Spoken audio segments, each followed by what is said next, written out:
Pater Ellered, warum brauchen wir einen Papst?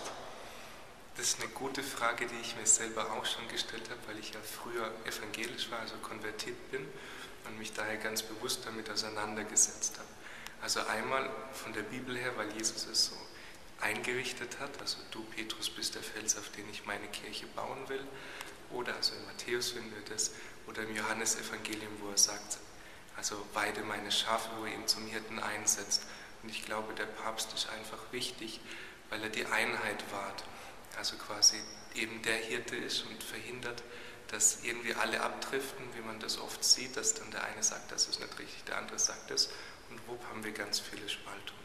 Das ist nicht alles, was der Papst an Aufgaben hat und erfüllt, aber jetzt so auf die Schnelle würde ich das als den wichtigsten Punkt bezeichnen. Die Kirche braucht einen Papst, weil jede Gemeinschaft ein Oberhaupt hat. Ob das jetzt eine Familie ist, ob das jetzt ein Kloster ist oder ob das irgendeine andere Gemeinschaft ist, denen jemand vorsteht, so braucht auch die Kirche ein Oberhaupt. Ich glaube, dass der Papst wichtig ist als Zeichen der Einheit für die Kirche, weil die Kirche ist ja eins, beziehungsweise soll eins sein. Das ist ja auch ein großes Anliegen Jesu, dass die Kirche eins ist. Und wenn man zum Papst treu ist, dann ist das auch ein Zeichen dafür, dass man der Kirche eben treu ist und dass man auch Gott treu ist. Pater Reinhold, was glaubst du, warum brauchen wir einen Papst oder warum ist es gut, dass wir einen Papst haben in der katholischen Kirche? Weil er der Stellvertreter Jesu Christi hier auf Erden ist. Und der Herr Jesus hat den Petrus als Ersten bestellt und seitdem haben wir eben die Päpste bis herauf. Es war nicht immer wirklich gute Nachfolge des Herrn Jesus oder des Petrus, aber ohne Papst geht nichts. Geht alles nur schief, links und rechts kaputt. Das haben wir gesehen, wenn die christlichen Gemeinschaften sich vom Papst abgewendet haben oder von der katholischen Kirche abgewendet haben. Sie haben sich zersplittert, aufgeteilt in unendlich viele Gemeinschaften, denen aber das Fundament fehlt. Eben der Rückgriff auf Jesus Christus durch den ersten Papst, den Petrus. Durch ihn spricht immer wieder Herr oder leitet er die Kirche. Why do we need the Pope? I think the papacy is a unifying factor for us in the Universal Church. He epitomizes the head of our church, and in this person we are all somehow gathered around him. In exactly the same way, I would rather say that the Pope is the successor of St. Peter before I say he's the successor of Jesus Christ. But in the same dynamic, the group dynamic that Jesus had, he was the head of the 12 apostles. There was no doubting that. And in the same function, the same dynamic we have in the Holy Father. And this we see demonstrated again and again in our modern society, where we are looking for some kind of unifying factor. We are looking for some kind of stronghold where we can go back to and say, yes, you are Holy Father. The youth seem to understand this. The liberals from the 70s, they seem to have missed the point somehow. And they're missing the boat because the youth are running away with it and they're sitting still on the pier waiting.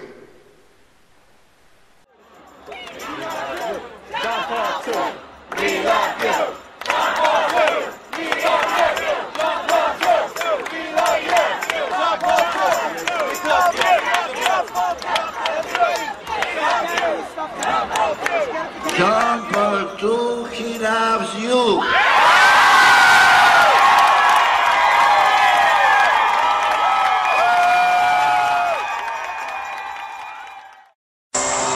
We are one body, one body of Christ. Anything that we might. Entrega el tercer milenio a los jóvenes, invitándoles a ser centinelas de la mañana. En la carta Novo Milenio Ineunte recuerda en especial lo que él llama el alegre y espectacular encuentro con los jóvenes.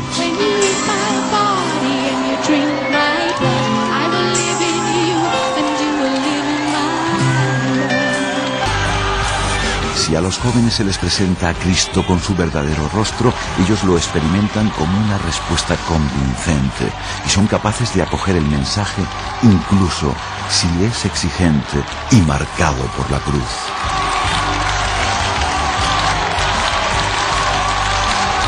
Por eso, vibrando con su entusiasmo, no dudé en pedirles una opción radical de fe y de vida, señalándoles una tarea estupenda, la de hacerse centinelas de la mañana en esa aurora del nuevo milenio.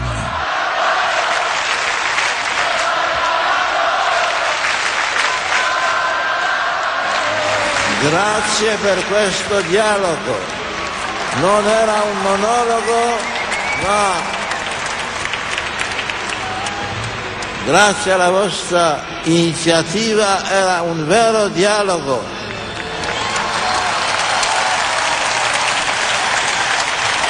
Alla vostra intelligenza.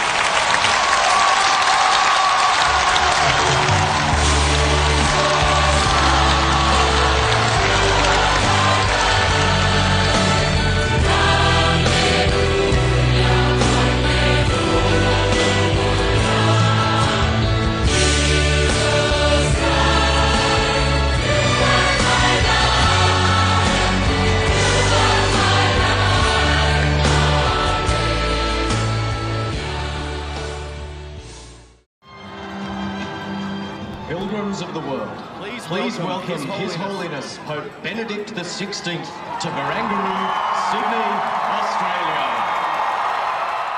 Benedict XVI made a triumphant maritime arrival at Barangaroo, where nearly 150,000 pilgrims from around the world gave him a rock star's welcome, where each of them greeted him in their own way.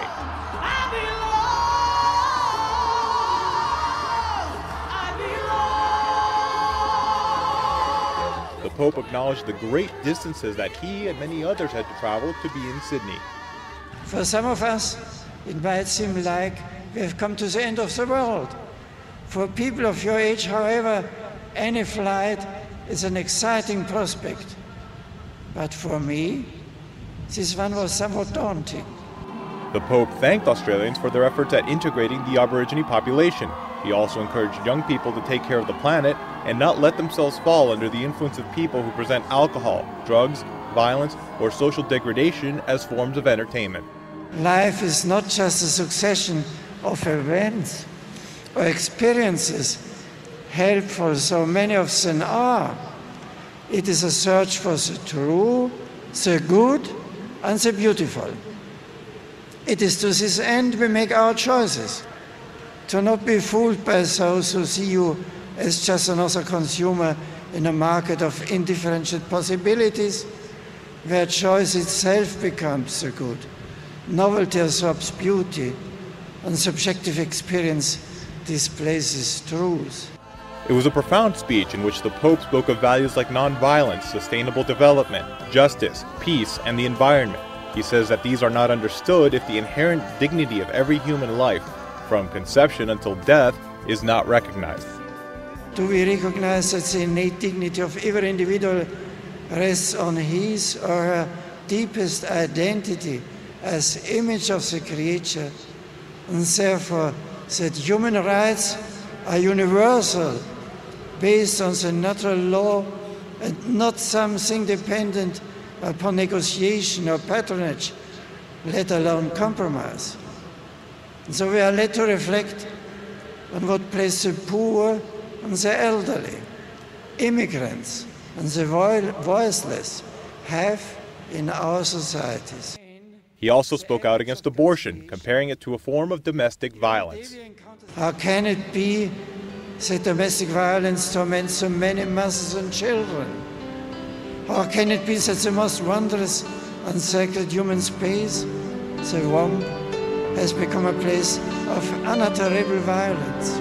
After the event, Benedict XVI passed by the famous Sydney Opera House and made his way through downtown, where thousands of people lined up along the route to get a glimpse of him, not in a boat this time, but in the trevas, fazendo-se memória, iluminando a nossa vida, claro nos revela que não se vive se não se busca a verdade.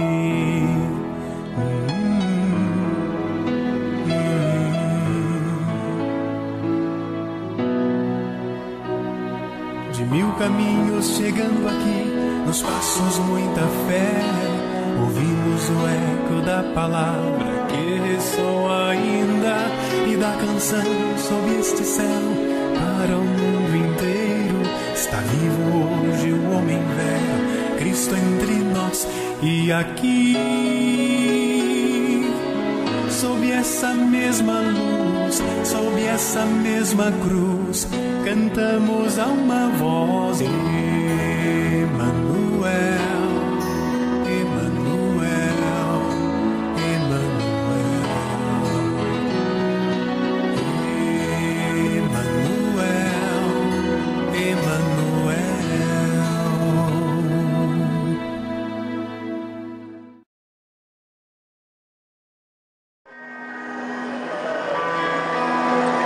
To show you something.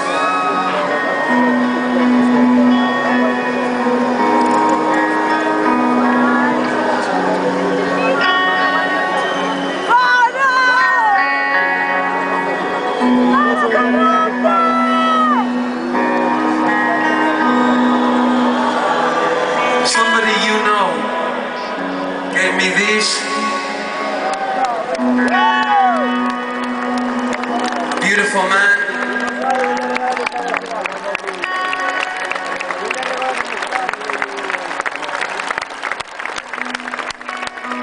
In return,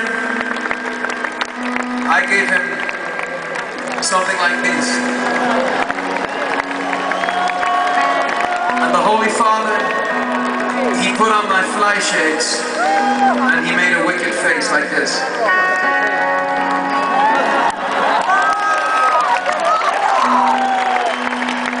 I want to thank John Paul for all the work he did on the Drop the Dead